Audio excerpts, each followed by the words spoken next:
My name's Matt. My name's Andy. And we're Findersbeepers. History Seekers.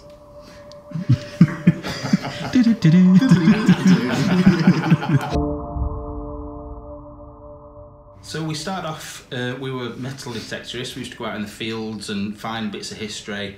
We really enjoyed that, but then we found it quite difficult to get out all the time because it was dark when we tended to go out. So we looked a little bit further afield, different sorts of history, and we started sort of coming in abandoned buildings and really got interested in that. My thing from day one is think bigger than you are. Don't think that you're just a creator going out to make stuff for your friends and your family. You're going out and I've always said, we're as good as anybody out there. Doesn't matter if they've got 1 million subscribers, 50,000, 100,000, we're as good as them. We can do the same things as them. So if we act like that, then we will become that. What's the favourite explore you've ever been on? Oh, favourite explore. We always have this conversation all the time. All the time. There's so many different sorts, because you could come to an asylum and it's creepy and it's scary, and there's some, like, the history of it's amazing, but then we've done things where we've gone to like cars and like warehouses with like expensive cars in and things like that, and it's just totally different, so it's really hard to compare them. But if I had to, I would probably say the island near Venice, where all the plague victims had been kept, and it was just the experience of it for me was amazing. Don't know about you, we discuss it all the time. Jointly with Catacombs, Paris Catacombs. Paris Catacombs was really that was good. Amazing. Longest explore we've ever done. Longest. Probably dangerous really, because if you get lost in there, then oh yeah, you just die. That's it. There's 200 miles of tunnels and something like 6 million skeletons down there. It's mad, absolute mad, but it was really good. Really worth it. Definitely do extreme stuff. Probably me more than you. Yeah, not me. He is you're the one that holds me back from going too far. Like today I've been out up on the roof and climbing out through windows, which is fine, you'll leave me to do that. Yeah, it's not too bad. But then sometimes I get too adventurous and I end up doing things that are stupid, like falling off roofs in Italy and doing my arm and my leg in and one thing and another, just because he wasn't there. But most of the time it is me, and we do get up to some very stupid things between us. There is certain people in the urban exploring sort of community that break in and do things they're not supposed to. We never do that, and we travel hundreds of miles. In fact, not last Monday, the Monday before, we did 627 miles, went to 7 different places and didn't get in, whereas other people would have just smashed their way in. But we don't do that. We don't steal stuff when we're in there. We do stick to the law, but trespass isn't a criminal offence, it's a civil offence. So normally you get arrested, they make sure you've done nothing wrong, and then they escort you out of the building, and that's it, let you go on your way. I've never felt like giving up on the channel. No. I think on individual explores, sometimes I felt exhausted and thought I can't do this anymore, but we don't really, there's not many times we've turned away and gone, I'm not doing this. We always push through, and it always seems to be worth it. So I wouldn't say so. I'm more excited for the future and what's coming. I don't think about an end, I think about what is coming up in the future. We went to an abandoned care home in Liverpool, and it was a spooky place anyway. I felt uneasy, on edge the whole time we were there. And we were just talking, we'd been walking around filming, we'd not heard anything really. We went up some stairs, and there was somebody, I looked up, at the top of the stairs, like a flight up, was somebody stood at the top, and they ran or walked off to the right hand side. I ran up the stairs and there was no way out. There was nowhere for them to go apart from a very small window that they couldn't have got through. And there was you were stood at the bottom looking back, and they didn't go back the other way, so there was nowhere they could have gone, and there's no explanation at all. And I thought at the time, I thought it was a person. Yeah. I 100%, I didn't think, oh look, it's a ghost. I thought that's a person, but there's nowhere for them to go. It was crazy.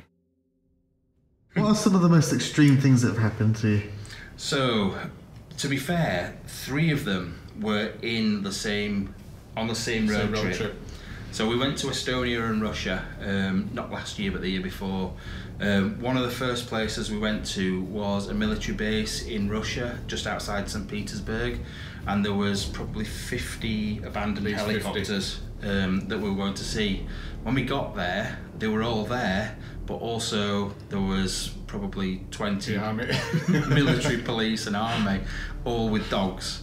So we got up, went up to the front gate, tried to do the dodgy, here we've got a bit of money, do you want to let us in, let us have a look round? They were having none of it at all. They said, right, you need to leave now or you're getting arrested and you will be put in prison. So us being us, thought, okay, we'll walk away, and then loop back round and went round to the back of the place just to get some photographs of the helicopters.